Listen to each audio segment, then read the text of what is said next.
Boa tarde a todos.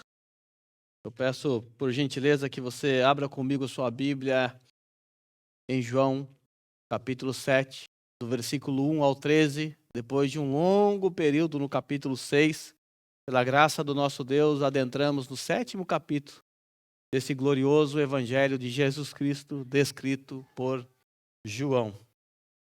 Evangelho de João, capítulo 7, do versículo 1 ao 13. Diz assim a palavra do Senhor. Passadas estas coisas, Jesus andava pela Galileia, porque não desejava percorrer a Judéia, visto que os judeus procuravam matá-lo. Ora, a festa dos judeus, chamada de Festa dos Tabernáculos, estava próxima. Dirigiram-se, pois, a ele os seus irmãos e lhe disseram: Deixa este lugar e vai para a Judéia, para que também os teus discípulos vejam as obras que fazes. Porque ninguém há que procure ser conhecido em público e, contudo, realize os seus feitos em oculto.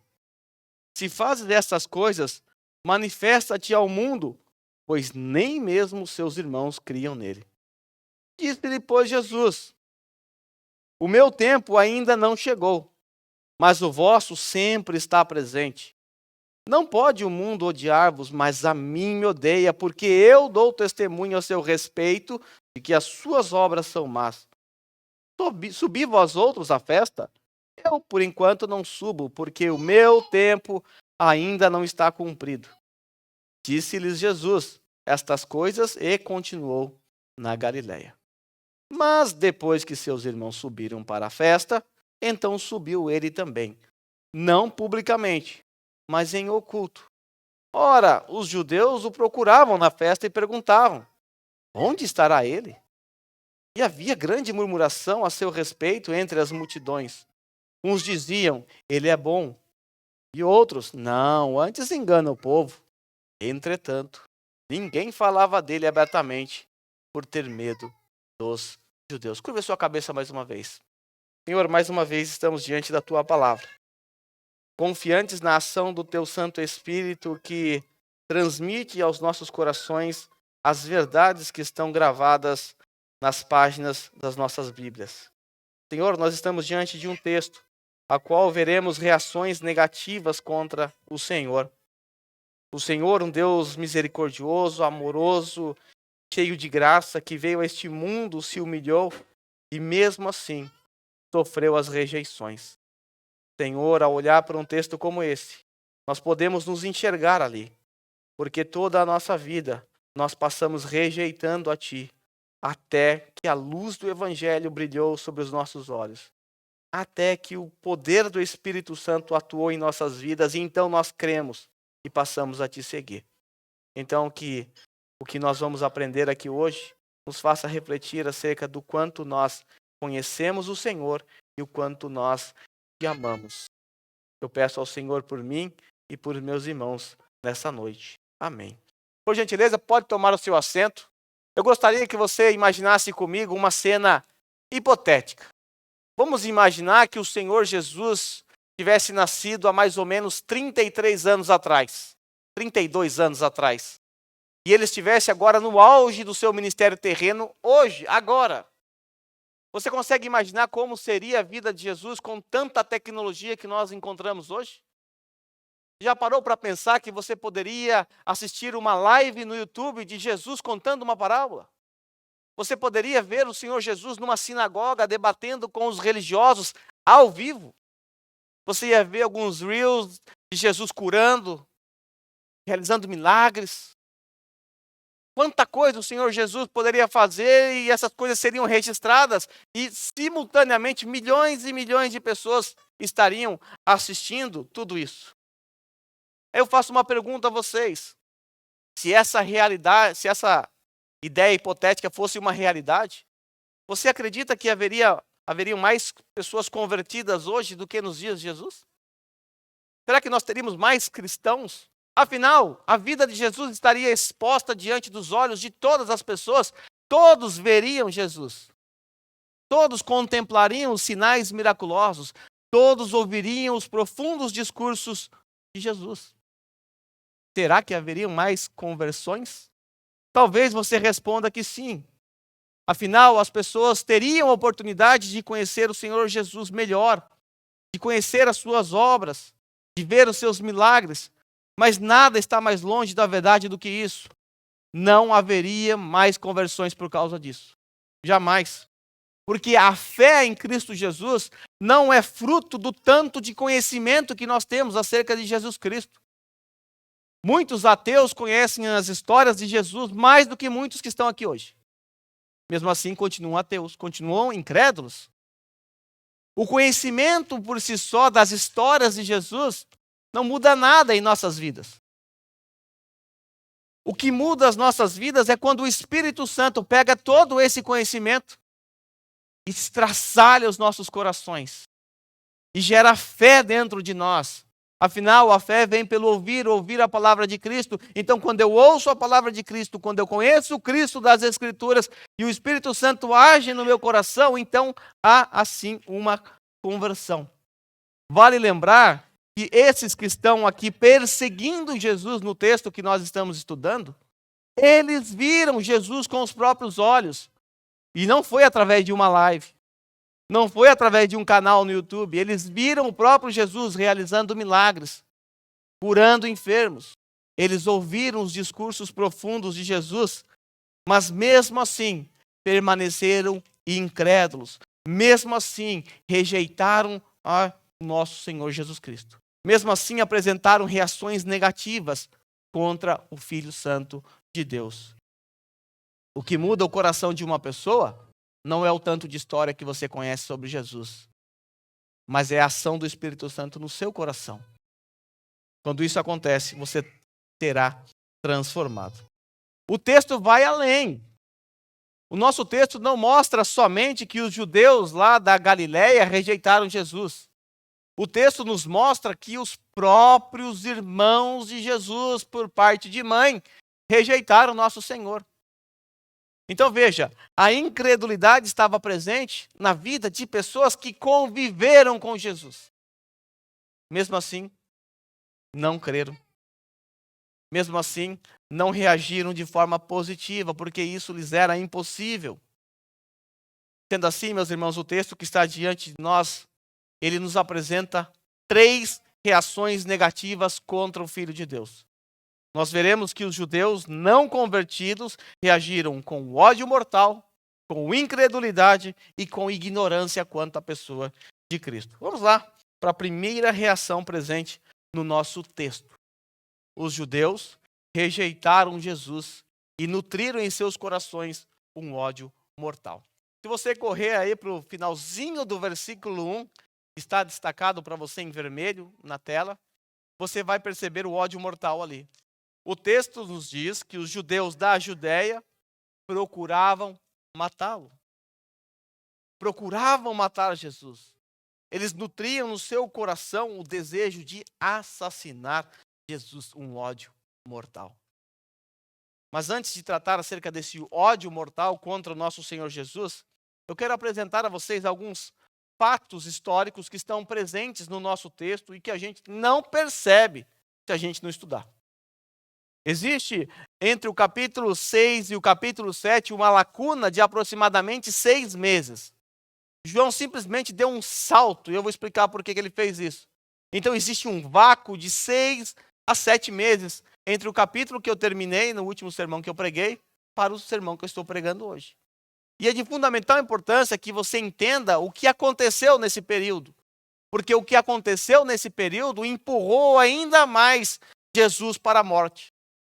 Aumentou ainda mais o ódio dos religiosos contra Jesus. Porque nesse período de 6 a 7 meses, Jesus não estava de férias. Ele continuou realizando milagres, continuou curando, continuou debatendo contra a elite religiosa. E o que eu vou fazer agora com vocês, eu tenho que fazer por conta do versículo 7, que começa assim: passado estas coisas. Passada estas coisas. Se você é um estudioso, um leitor da Bíblia, certamente quando você se depara com um texto assim, que começa dessa forma, você deve fazer uma pergunta natural ao texto. E a pergunta natural é: o que são essas coisas? A que se refere o evangelista João? O que são essas coisas que se passaram? Evidentemente que estas coisas é uma referência a tudo o que aconteceu no capítulo anterior, no capítulo 6. O que aconteceu no capítulo 6? Vocês devem se lembrar. O Senhor Jesus realizou a multiplicação dos pães e peixes, alimentou uma multidão. Depois o Senhor Jesus anda sobre o mar. Depois o Senhor Jesus para do outro lado, lá na sinagoga em Cafarnaum, e começa a ensinar, começa a discursar. O discurso de Jesus era tão profundo que chocou a elite religiosa. Eles começam a achar difícil engolir aquilo que Jesus estava falando. Afinal, ele disse que ele era o pão vivo que desceu do céu, ele era o pão da vida. E depois ele disse que era necessário comer a sua carne, beber o seu sangue. Então eles falaram, é duro, são essas palavras. Quem pode suportar isso? E um a um foram abandonando Jesus, virando as costas para ele. Sobrando somente os 12 discípulos de Jesus. Então o capítulo 6 termina assim.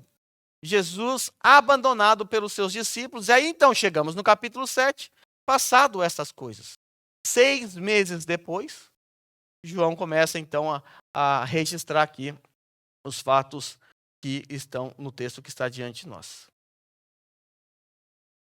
É importante esclarecer, irmãos, o texto diz isso, não é que Jesus ele permaneceu distante da Judéia. O Senhor Jesus, depois que ele foi lá no capítulo 5, para a festa da Páscoa, onde os judeus começaram a persegui-lo e até planejar a sua morte, o Senhor Jesus decidiu ficar recluso ali na Galiléia, a região onde ele morava. Só para que vocês tenham uma noção, a Judéia era a capital. A Judéia é onde ficava o templo. A Judéia é onde todos se dirigiam para a adoração, principalmente em dias de festas. Jesus, então, permaneceu na região da Galiléia por aproximadamente 1 ano. Vocês sabem, porque eu já ensinei isso lá no primeiro sermão, espero que vocês se lembrem, mas os 4 evangelistas, quando eles se assentaram para escrever os seus evangelhos, cada um tinha um objetivo em particular. Mas existe algo que torna Mateus, Marcos e Lucas, que torna eles comuns. Eles contam basicamente a mesma história. Aí você chega no Evangelho de João, você percebe que a história é um pouquinho diferente. Sabe por quê? Porque Mateus, Marcos e Lucas, eles narraram os fatos históricos que ocorreram na Galiléia. Já o evangelista João, ele se preocupou em relatar os fatos históricos que ocorreram na Judéia, onde está o templo, onde está Jerusalém. Se você parar para pensar, no Evangelho de João, as únicas histórias registradas na Judéia estão no finalzinho do capítulo 2, no capítulo 5 e no capítulo que nós estamos estudando agora. Aliás, na Galiléia, desculpe.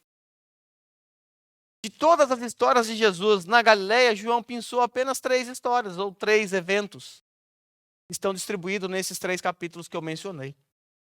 É importante você saber disso, porque nesse período de 6 meses, em que Jesus ficou recluso na Galiléia, ele continuou curando, ele continuou realizando inúmeros milagres. Só para que você tenha uma ideia, até o presente momento, até esse capítulo, o final do capítulo 6, o Senhor Jesus Cristo, ele contou 10 parábolas.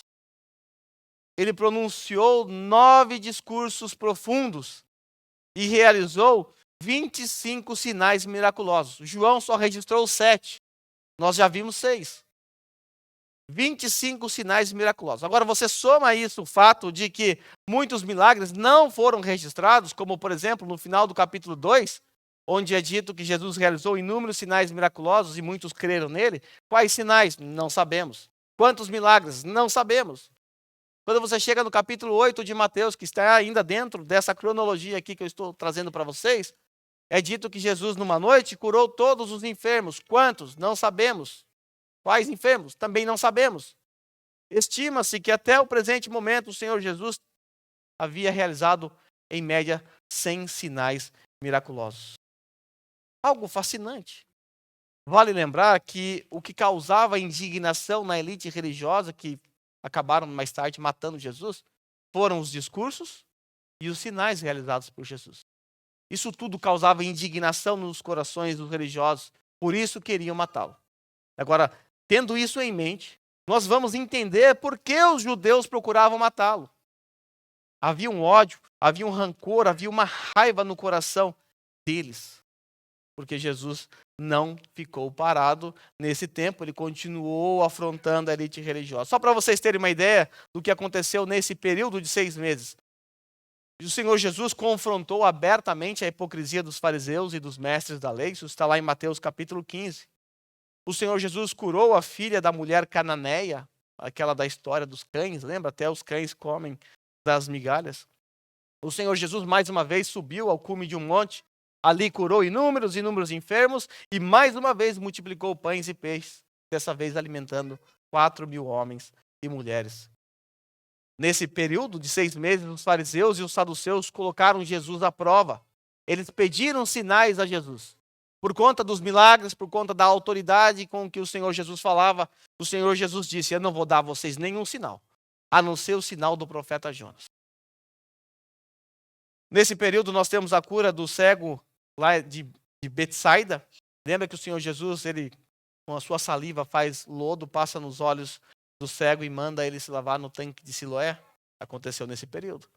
Jesus e os seus discípulos se retiram para o norte e ali Pedro faz aquela linda confissão: tu és o Cristo, o Filho de Deus vivo. Quando Jesus perguntou: quem os homens dizem que eu sou? Nesse mesmo dia, Pedro é repreendido por Jesus. Lembra? Para trás de mim, Satanás. Ocorreu também um evento muito importante da história da redenção: a transfiguração, onde Jesus se encontrou com Moisés e Elias no monte. Jesus também cura um menino que estava endemoniado, Mateus capítulo 17. E também o Senhor Jesus, de forma milagrosa, paga o seu tributo a Roma, o dele de Pedro. Lembra? Lança o anzol no mar. O peixe que você pegar, tira da boca dele o dinheiro que vai dar para pagar o meu e o seu imposto. E assim nós temos mais um milagre. Jesus também pronuncia um dos discursos mais conhecidos acerca da humildade. Esse discurso foi aquele pronunciado após um dos discípulos perguntar para Jesus: Senhor, quem é o maior no reino dos céus? Aí Jesus pega uma criança e diz: é necessário ser como uma criança. Também Jesus instrui os discípulos acerca da disciplina eclesiástica, afirmando a autoridade da igreja local. E também Jesus contou a 10ª parábola registrada nos evangelhos, a parábola do servo impiedoso. Todos esses episódios, esses fatos aqui, esses relatos históricos, eles ocorreram nesse período de 6 meses. O ministério de Jesus era intenso, ele não parava sequer um minuto. Os discípulos sequer tinham tempo para descansar, para dormir. Então, quando nós olhamos para o texto, nós descobrimos que Jesus ele permaneceu na Galileia. Por quê? Porque os judeus da Judéia queriam matá-lo. Então, por que Jesus ia para lá? Ele não ia porque os judeus de lá queriam matá-lo e o Senhor Jesus sabia que ainda não era chegada a sua hora. Mas uma pergunta que nós precisamos responder é: por que esses judeus da Judéia queriam matar Jesus? Qual foi a última vez que Jesus foi para a Judéia? A última vez que Jesus foi para a Judéia está lá no capítulo 5. Quando ocorreu a segunda festa da Páscoa depois que o Senhor Jesus iniciou o seu ministério. Naquela ocasião, enquanto o Senhor estava indo para o templo, ele passou ali num tanque, que a gente já viu, Betesda, do lado do templo, e curou um homem que estava paralítico já há 38 anos. E aí até aí tudo bem, Jesus havia curado um monte de pessoas, mas o Senhor Jesus mandou ele pegar a maca e carregar. E isso aconteceu no sábado. Por conta do mau entendimento deles, dos religiosos, com relação à lei de Deus, eles então ficaram irritados, porque na mente deles Jesus estava violando o Shabat, o sábado, por mandar alguém carregar a sua maca naquele dia. Onde já se viu fazer isso? Pensaram eles. E aí quando Jesus ele vai se defender acerca disso, piora ainda mais a situação. Jesus diz: meu pai continua trabalhando e eu também estou trabalhando. E eles então falaram: agora não dá mais, Além de quebrar o sábado, e ainda diz que é o próprio Deus. E Jesus estava dizendo que é o próprio Deus, porque de fato ele é. Mas eles não entenderam, e o texto nos mostra que por essa razão eles começaram a perseguir Jesus e a planejar a sua morte. Então, por causa disso, o Senhor Jesus permaneceu por aproximadamente 1 ano na Galileia. onde ele realizou inúmeros sinais miraculosos, inclusive os que eu mencionei há pouco. Desse um ano, como eu disse, desse ministério de Jesus na Galileia, João apenas registrou alguns fatos históricos que estão no capítulo 1, capítulo 2 e capítulo 6. Quando nós chegamos a partir do capítulo 7, o apóstolo João, ele retoma os registros históricos que ocorreram na Judéia. Daqui para frente, toda a história de Jesus será composta na Judéia até a sua morte. O que nós vamos perceber é algo fantástico. O Senhor Jesus, o seu Senhor, o meu Senhor, ele agora se levanta e vai para a Judéia em direção àqueles que queriam matá-lo. Porque ele sabia que veio para esse mundo exatamente para esse propósito. Mas antes de enfrentar a sua morte, o nosso Senhor Jesus ainda precisava discursar. Precisava dar algumas evidências para os seus discípulos e fortalecer a fé deles. Então o Senhor Jesus vai e inúmeras vezes ele consegue escapar da morte. Por quê? Porque ele está no controle da sua própria vida. Ele está no controle da história. E ninguém vai tirar a sua vida antes que o Pai assim o ordene.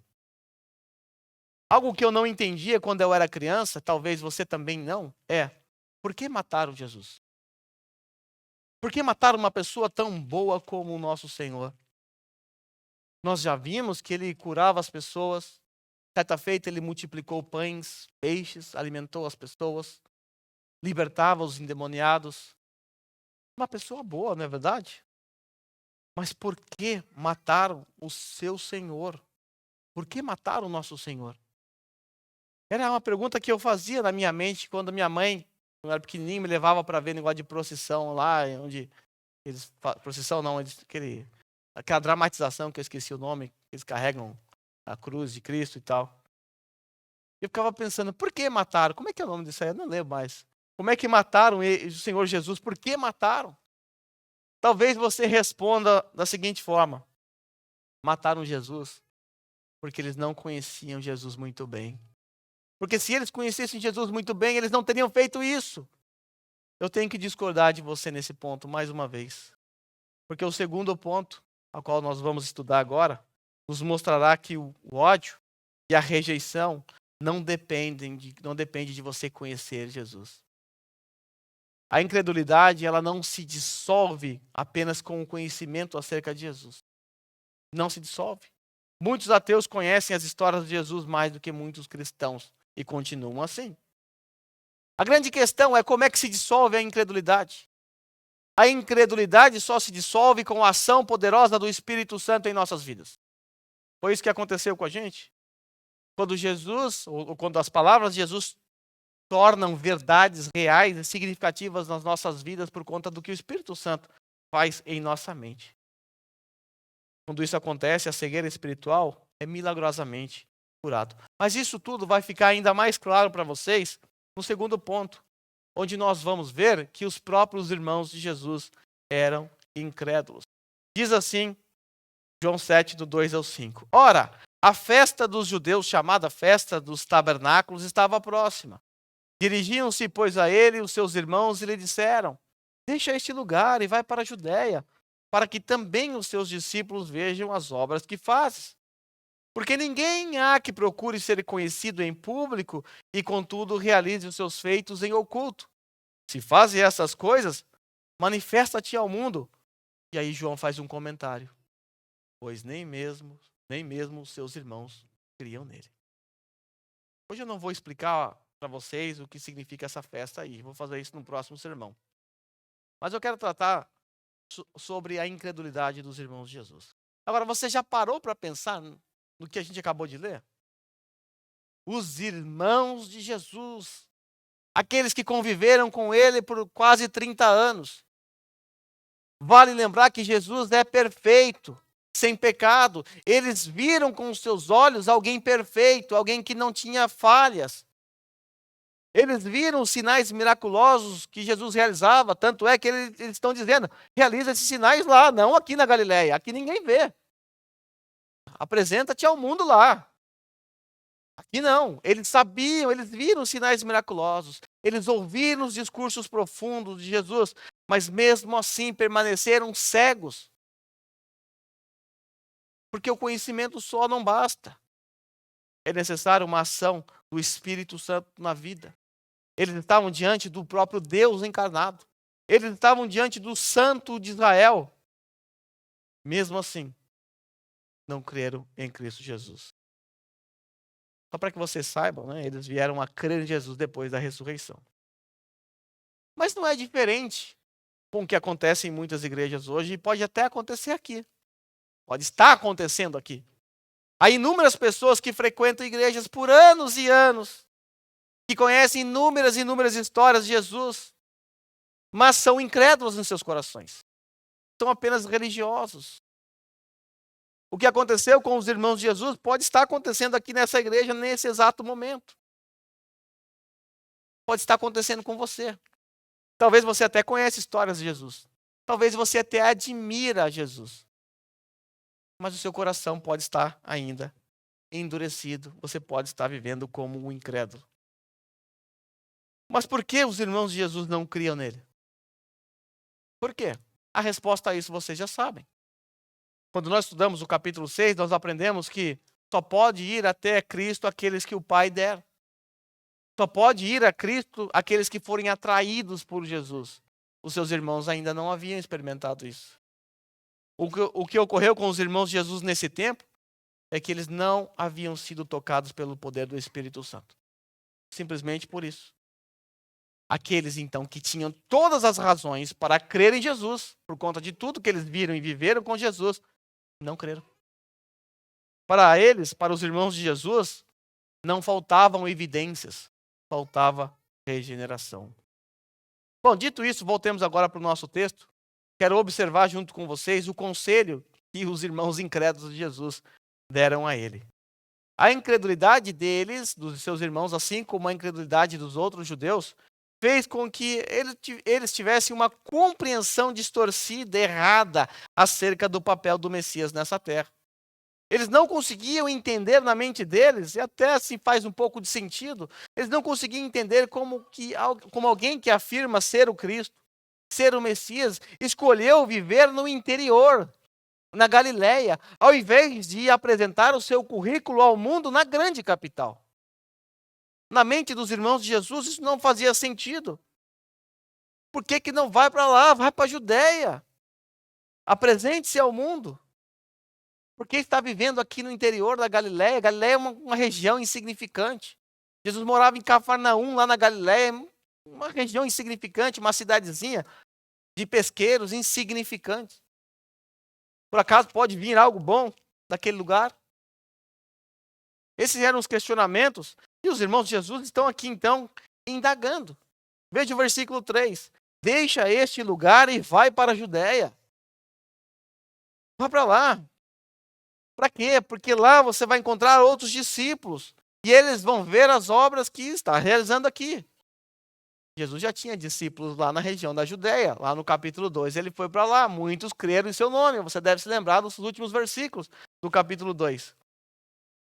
E ele diz assim, para que os seus discípulos vejam as obras que fazes, porque ninguém há que procure ser conhecido em público e, contudo, realize os seus feitos em oculto, aqui nessa cidadezinha, nessa região. Os irmãos de Jesus sabiam que os milagres que Jesus realizava ali na Galileia não alcançavam muito público, não alcançavam muitos discípulos. Além do fato de que, se você voltar lá para o finalzinho do capítulo 6, o que aconteceu lá na Galileia? Aquela multidão de seguidores abandonaram Jesus. Então Jesus está na Galileia, uma região pequena, uma região insignificante, interior. E por fim ainda os seus discípulos dali que o seguiam já não estão seguindo mais. Ou seja, o que você está fazendo aqui, Jesus? Vai para a Judéia. Lá você vai encontrar mais discípulos. Eles entendiam que se Jesus realizasse então os sinais miraculosos que ele realizou ali na Galileia, na Judéia, ou seja, no coração do judaísmo, certamente Jesus seria mundialmente conhecido. É isso que ele diz aí na parte final. Realize seus feitos, se faz essas coisas, manifesta-te ao mundo. Por que manifesta-te ao mundo? Porque haviam 3 festas principais em Israel. Nós estamos diante de uma das 3 principais festas. E quando essas festas aconteciam, Vinham pessoas de todas as partes do mundo para adorar a Deus no templo. Vinham os judeus que haviam sido dispersos em outros tempos. Também os prosélitos, ou seja, os que não eram judeus, os gentios que se convertiam ao judaísmo, eles se dirigiam ao templo. Pessoas vindo de todas as partes. Basta você ler Atos, capítulo 2, na festa do Pentecoste, você vai ver um monte de nações, um monte de nação ali sendo representada. Apresenta-te lá, Jesus. Você vai ficar conhecido. Você vai ter um monte de seguidor, um monte de like, um monte de compartilhamento no Instagram. Vai lá. Vai dar certo. Disse os irmãos céticos de Jesus. Mas por que eles deram esse conselho? Por uma razão muito óbvia. Os irmãos de Jesus não conheciam a agenda divina do Filho de Deus. Não conheciam. Jesus, ele sabia, porque ele conhece, ele controla o tempo. Ele sabia que não era a hora dele ir para a festa das cabanas, se apresentar publicamente. Não era a hora ainda. Ele sabia muito bem que o seu tempo ainda não havia chegado. E essa verdade vai ficar exposta aí na resposta de Jesus aos seus irmãos. Disse-lhe, pois, Jesus: o meu tempo ainda não chegou. Não é vocês que determinam a minha agenda. Não chegou meu tempo, eu sigo a agenda do meu Pai. Mas para vocês, o vosso tempo sempre será presente. Ou seja, vocês podem fazer o que vocês quiserem, na hora que vocês quiserem. Aí Jesus então diz assim: não pode o mundo odiar-vos, mas a mim me odeia, porque eu dou testemunho a seu respeito de que as suas obras são más. Então sobe vocês. Vão lá à festa vocês, mas eu por enquanto não vou subir. Eu vou permanecer aqui. Por quê? Jesus diz, porque o meu tempo ainda não está cumprido. Jesus então diz essas coisas e permanece na Galileia enquanto os seus irmãos sobem para a Judéia. O que nós temos aqui basicamente é Jesus explicando para os seus irmãos que ele ainda não deve subir para Jerusalém. Ele deve permanecer ali. Por quê? Porque ele só podia fazer aquilo que o seu pai lhe ordenava e ainda não era o tempo correto dele se apresentar publicamente como estavam sugerindo os irmãos de Jesus. Mas as palavras de Jesus nesse texto são interessantes. Veja o que Jesus diz aos seus irmãos incrédulos: não pode o mundo odiar-vos, mas a mim me odeia. O mundo não pode odiar os irmãos de Jesus, por quê? Porque eles pertencem ao mundo. Mas a mim, Jesus fala, me odeia. Por que que o mundo odeia Jesus? Ele diz aí, porque eu dou testemunho a seu respeito de que as suas obras são más. Jesus está afirmando aqui que ele foi odiado pelo mundo, pelos judeus, sobretudo, que queriam matá-lo, por conta do seu testemunho. Ele dava testemunho contra as más obras realizadas pelos judeus, pelo mundo afora. Por isso eles sentiam ódio, raiva, rancor de Jesus. E hoje também muitos sentem o mesmo ódio. Muitos hoje sentem essa ojeriza com relação ao cristianismo bíblico, uma raiva de Jesus. Que às vezes eles dizem que nem acreditam.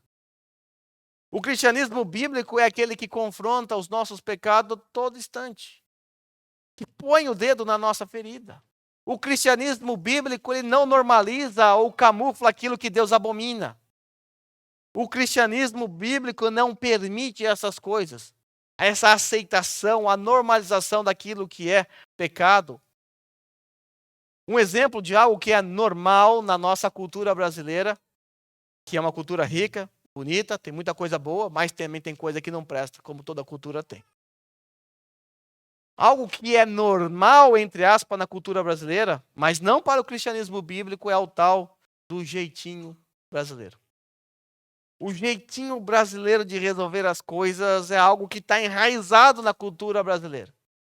Talvez você ainda esteja apegado a essa maldita prática. Por jeitinho brasileiro, entenda-se trambicagem, passar o outro para trás, enrolação, mentira, enganação, falcatrua, ou seja, uma violação da segunda tábua da lei. O verdadeiro crente, ele não aceita esse tipo de coisa. Ele dá testemunho contra essas obras. Isso que você está fazendo é uma violação da lei. Lembro quando eu cheguei aqui no Japão, numa igreja em que eu fazia parte, alguém chegou para mim e disse assim, Você faz declaração de imposto de renda lá no Brasil, lá para receber retorno? Eu falei, não. Mas você não manda dinheiro para o Brasil? Mando. Então coloca o nome da sua avó, da sua mãe, mas espera aí, eu não mando dinheiro para essas pessoas. Ah, mas ninguém precisa ficar sabendo. Dentro de uma igreja. Né? Ou seja, mentindo, enganando, dando golpe. Jeitinho brasileiro. Mas o verdadeiro cristão, ele vai colocar o dedo na ferida e vai dizer, não posso fazer isso. Eu não posso ir contra a lei do meu Senhor, que eu tanto amo, porque eu sou um discípulo de Cristo. Eu amo o meu Senhor. Agora, ouçam, irmãos. O mundo vai nos odiar simplesmente porque nós somos aquilo que Jesus disse que somos. E que nós somos? Sal da terra. Quando eu era adolescente, eu me lembro de um artigo do John Stott que eu li, e aquilo ficou gravado na minha mente e eu lembro até hoje. O sal, ele tem 3 características básicas. Preservar, você pode colocar muito sal na comida ali, você usa o sal para preservação, para não estragar alimentos. Dar sabor e arder. Experimenta colocar sal na sua ferida, seu machucado. Nosso irmão Álvaro caiu de bicicleta essa semana e se machucou todo. Se tivesse colocado sal ali, estaria pulando até agora. Experimenta colocar sal na sua ferida, vai arder. Sua alma vai sair do corpo, depois vai voltar. Você vai gritar, você vai espernear, porque vai doer muito. Agora pense no mundo. O mundo nada mais é do que uma ferida podre, fétida, aberta. E quando nós entramos em contato com essas feridas, é natural que arda. Porque é isso que nós somos. Sal da terra. Spurgeon, certa feita, disse assim, Jesus nos chamou para sermos o sal da terra e não um docinho. Eu não sei como o mundo vê você.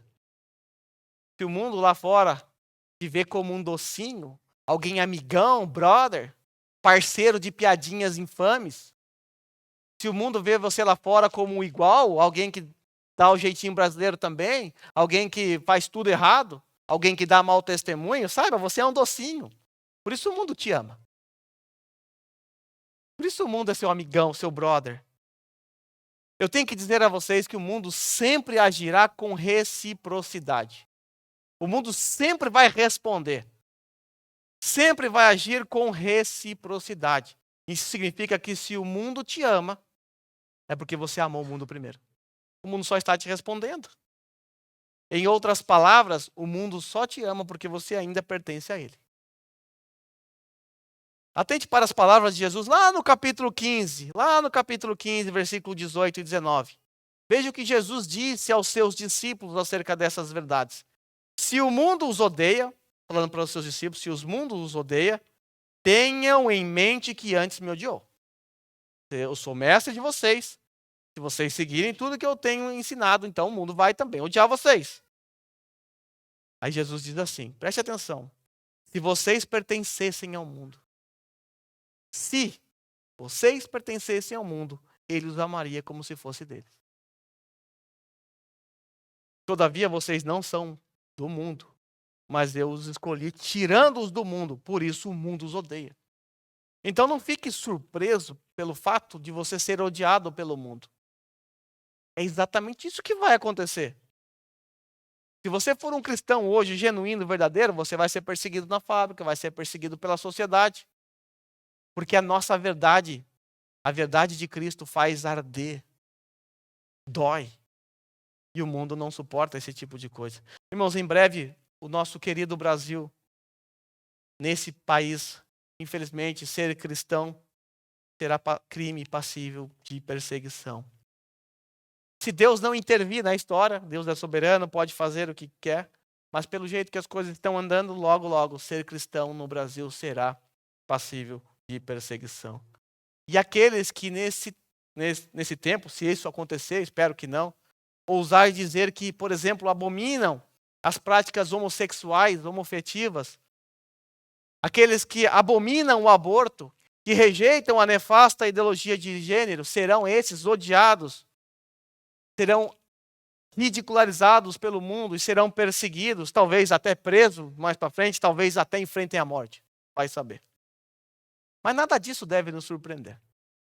Nada disso está fora do controle, nada disso deve ser surpresa para um cristão que lê a Bíblia, porque é exatamente isso que Jesus disse que ia acontecer com aqueles que o seguem. Então não fique surpreso, apenas leia. Está tudo aqui.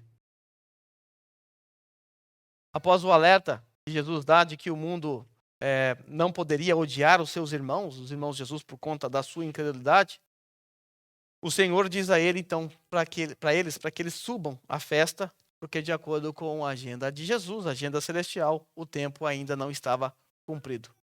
Por essa razão, Jesus não sobe naquele momento, os seus irmãos sobem, Jesus permanece na Galileia, depois, então, o Senhor Jesus sobe, mas não faz como os irmãos de Jesus haviam sugerido. Lembra da dica dos irmãos de Jesus? Sobe, apresenta-te ao mundo. Jesus vai, não é do jeito que vocês querem, não. Jesus sobe para a festa e não de forma pública. Isso está lá no versículo 10. Mas depois que seus irmãos subiram para a festa, então subiu ele também, não publicamente, mas em oculto. O Senhor Jesus vai se revelar, se manifestar na metade da festa, no terceiro para o quarto dia dessa festa. Bem, irmãos, nós já vimos as duas reações negativas contra o Filho de Deus no nosso texto. Vimos que os não regenerados reagem com ódio mortal e também com incredulidade. Agora vamos tratar do terceiro ponto. A ignorância quanto à pessoa de Jesus, e eu estou já chegando no fim também. Quando você olha para o versículo 11, você vai perceber que esse versículo nos revela que os judeus da Judéia estavam procurando Jesus na festa. Ora, os judeus o procuravam na festa e perguntavam, onde estará ele? Assim começa o versículo 11. Esses judeus aqui, evidentemente, eles sabiam que, por conta de Jesus ser um judeu, ele iria para uma das principais festas do judaísmo. Ele não deixaria de ir. E eles estão lá aguardando, cadê esse homem? Que hora que ele vai aparecer? Será que ele não vai vir? Não, ele vai vir, estamos aqui aguardando. Cadê Jesus? Agora, vale lembrar que essa ansiedade por ver Jesus se dá por conta das últimas visitas de Jesus a Jerusalém. Na primeira visita de Jesus a Jerusalém, após o início do seu ministério terreno, o Senhor Jesus fez o quê? Ele foi no templo, virou as mesas dos cambistas, soltou os animais, expulsou os vendedores, os vendilhões, e chocou a elite religiosa. Tanto é que pediram sinais para Jesus como prova dessa autoridade. Então veja, a primeira subida de Jesus a Jerusalém, após o início do seu ministério, já foi marcada por uma turbulência, um confronto aberto. A segunda subida de Jesus para participar foi aquilo que nós aprendemos no capítulo 5, a cura daquele paralítico no dia de sábado, que causou nos judeus o desejo de perseguir e matar Jesus. Então veja, as duas vezes que o Senhor Jesus subiu nas festas em Israel foram marcadas por turbulência. E eles estão agora esperando Jesus chegar. Na verdade, havia uma intenção maligna no coração de muitos deles. Muitos estavam esperando Jesus chegar na Judéia, porque na Judéia eles poderiam prender Jesus. Nós vamos ver no final do capítulo 7 que os religiosos da Judéia enviaram os oficiais, os soldados do templo, para prender Jesus, ainda no capítulo 7. Mas eles não podiam fazer isso lá na Galileia, porque a Galileia era dirigida, governada por Herodes Antipas. Então não podia alguém da Judéia prender alguém da Galileia. Jesus estava, de certa forma, seguro lá. Então eles queriam ver Jesus, mas nem é para adorá-lo. Nem é para ver, se prostrar diante do Mestre. Então, visto que as subidas de Jesus a Jerusalém para comemorar as festas judaicas eram marcadas por embates, confrontos abertos, somado também à intenção maligna dos religiosos de assassinar o nosso Senhor, era natural, então, que eles estivessem ali naquele momento ansiosos por ver Jesus no templo. Veremos aqui, havia uma perseguição em curso contra Jesus, que começou lá no finalzinho do capítulo 5, como nós já vimos. Uma intenção de matar Jesus. E nós vamos perceber que essa intenção de perseguir e matar Jesus vai se intensificando cada vez mais dentro do Evangelho de João, até que a próxima Páscoa chegue. e o Senhor Jesus Cristo, então, é morto. Mas o que me chama a atenção nesse texto que está diante de nós é a ignorância dessas pessoas quanto à pessoa de Jesus. O texto nos diz que havia uma grande murmuração entre as multidões, e eles cochichavam ali, eles tinham medo da elite religiosa, por conta de quem Jesus era, por conta da fama de Jesus. Então havia ali um cochicho no ouvido ali de um do outro ali, desse homem. E havia uma dúvida na mente deles. Alguns diziam, ele é um bom homem. Outros diziam, não, é um charlatão, está querendo enganar as pessoas. É um enganador. Eles não sabiam quem era Jesus. Pairava na mente deles uma ignorância quanto à pessoa de Jesus. Eles nem sabiam quem era Jesus ao certo. Eles foram incapazes de responder à grande questão dos séculos. Vai aqui a grande questão dos séculos para você. Quem é Jesus? Quem é Jesus? Você seria capaz de responder isso de forma concisa, bíblica, convicta, com todo o seu coração? Porque eu estou perguntando a você quem é o seu Senhor. Quem é aquele que você convive com ele diariamente? Quem é aquele que você diz que ama? Pressupondo que você o ama, você deve conhecê-lo. Você deve saber dar essa resposta. E eu lamento dizer que muitos dos que se dizem cristãos hoje não são capazes de responder essa pergunta. Não são capazes. Muitos até respondem. Mas aí está o problema. Responde não de acordo com as Sagradas Escrituras, mas de acordo com as suas crendices populares, de acordo com aquilo que ele imagina na sua mente. Saiba, irmãos, nenhuma pessoa da história tem provocado tanto estudo, tanta crítica, tanto preconceito e tanta devoção quanto Jesus de Nazaré. Por causa disso, o retrato histórico de Jesus tem sido constantemente alterado para satisfazer o imaginário popular. Pessoas estão criando Jesus à sua imagem e à sua semelhança. Essas pessoas constroem esse Cristo de acordo com a sua mente, de acordo com as suas inclinações, e passa a adorar esse Cristo. Por conta disso, eu tenho dito algumas vezes que no meio evangélico há muita idolatria. Porque tais pessoas, domingo após domingo, vão para uma igreja para adorar Jesus. Mas a grande questão que precisa ser respondida por nós é que Jesus está sendo adorado.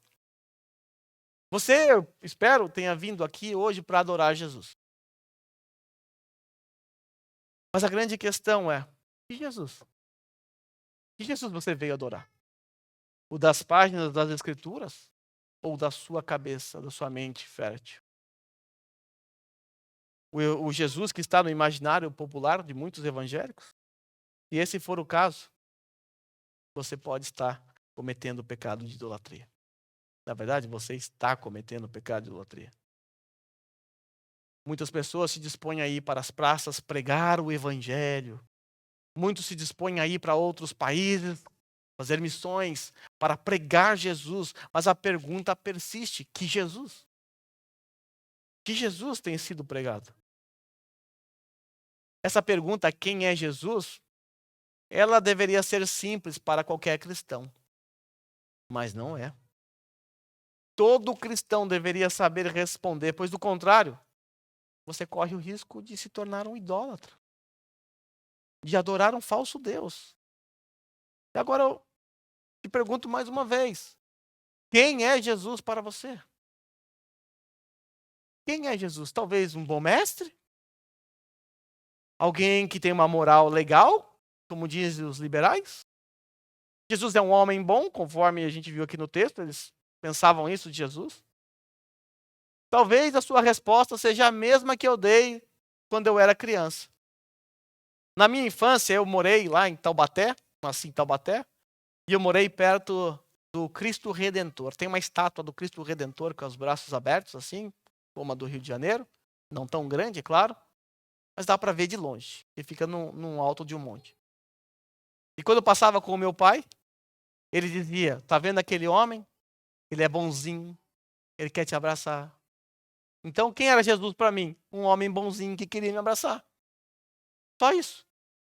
Essa era a imagem de Jesus que eu tinha. Essa era a minha teologia. Esta era a minha cristologia. Vazia. Raso. Talvez a sua resposta seja tão rasa quanto a minha era. Mas isso precisa ser mudado. Quem é Jesus? Eu tenho que dizer a vocês, meus irmãos, que esta pergunta alimenta a paixão que tem me norteado nos meus poucos anos de ministério aqui com vocês. Não se trata de especulação acadêmica. Jesus, para mim, não é apenas uma especulação acadêmica. De fato, eu desejo saber o que a palavra de Deus ensina sobre Cristo. Por quê? Porque eu quero proclamar essa palavra com clareza, com fidelidade nesse púlpito. Acima de tudo, eu quero que a doutrina que eu prego aqui seja puramente bíblica. Que nasça diretamente das Escrituras, ao invés daquilo que eu penso, daquilo que eu acho, ou de uma tentativa de conformar a Bíblia a um sistema teológico. O que realmente importa é o que as Escrituras me dizem acerca de Jesus. E agora talvez você está pensando aí, você é o pastor, faz mais que a sua obrigação. E eu não posso discordar de você. Realmente essa é a minha obrigação. Conhecer o Cristo das Escrituras para proclamar a vocês. Mas eu preciso dizer a vocês também que todo cristão tem a responsabilidade de conhecer intimamente a pessoa de Cristo. Eu tenho que conhecer a pessoa de Cristo não é porque eu sou pastor, é porque eu sou cristão. É porque eu sou um cristão, é porque eu amo o meu Senhor. Porque quanto mais eu conheço o meu Senhor, mais eu o amo, mais eu o admiro. Mais eu quero conhecer. E me soa muito estranho a ideia de amar alguém que você não conhece. Isso é impossível. Você só pode amar quem você conhece. Então, se você diz que ama a Deus e ama Jesus, mas não consegue responder quem Ele é, isso mostra que você de fato nem o conhece. Então, pare de se enganar. Pare de mentir para você mesmo. Pare de dizer que você ama Jesus. Porque nós só podemos amar aquele que conhecemos. E quanto mais você conhece Jesus, quanto mais você se aprofunda nas doutrinas, nos seus atributos, mais você fica maravilhado com o seu poder, com a sua grandeza e com a sua pequenez. E você passa a amar cada dia mais a Jesus. Sendo assim, meus irmãos, vamos nos esforçar, todos nós, por conhecer o Deus que nós adoramos. Nós cantamos o Deus que adoramos na primeira canção. Eu não sei se você percebeu as verdades que estão ali acerca de Jesus. Todos os cânticos que nós cantamos aqui hoje, todas elas falaram acerca de quem Jesus é. Trazendo algum atributo, falando que Ele é o Yahvé, o grande eu sou. Vamos nos esforçar para conhecer mais e mais o Deus que nós adoramos. Primeiro, porque nós o amamos. Segundo, para não sermos idólatras. Vamos adorar a Deus com um conhecimento de causa. Tenho certeza que você vem aqui domingo após domingo, espero, para cultuar aquele que é o nosso Senhor. Quem é Jesus então, para a gente terminar? Jesus é o Cristo. Jesus é o nosso Senhor. Ele é o Rabi. Ele é o Mestre. Jesus é o Filho do homem. Jesus é o Filho de Deus. O nosso Jesus é uma das pessoas da Trindade. O nosso Senhor é o Filho de Davi. Ele é Leão de Judá. Ele é a Rosa de Saron. Ele é a estrela da manhã. Ele é o Alfa, o Ômega. Ele é o princípio e o fim. O nosso Senhor é o Logos. Ele é a palavra. Ele é o nosso advogado. Ele é maravilhoso. Conselheiro, Deus forte, príncipe da paz. Esse é o nosso Deus, o Pai da eternidade. Jesus é o unigênito do Pai. Ele é o Cordeiro de Deus que tira o pecado do mundo. Jesus é o pastor e bispo das nossas almas. Ele é o eu sou, como nós cantamos. Ele é o próprio Yahvé, o próprio Jeová. Ele é o Deus encarnado, o Senhor, o Salvador, o perfeito sacrifício, o Rei dos reis, o Senhor dos senhores. Jesus é o cabeça da igreja. Ele é o Emanuel, o Deus conosco. Ele é a principal pedra de esquina, aquele que sustenta todas as coisas. Ele é o autor e consumador da nossa fé. Ele é o Rei das nações. Jesus é a fonte da água viva. Ele é o renovo. Ele é o noivo. Ele é o herdeiro de todas as coisas, ele é aquele que sustenta todas as coisas com o poder da sua palavra. Ele é o rei messiânico, o grande juiz, a luz do mundo, a rocha, o redentor. Ele é a nossa justiça, ele é o noivo dessa igreja. Ele é o bom pastor. Jesus é o Criador, ele é aquele que dá a vida, ele é aquele que perdoa os pecados, ele é aquele que é a sabedoria de Deus. Ele é o Senhor que cura. Ele está aqui porque é onipresente. Ele sabe o que você está pensando agora porque é onisciente.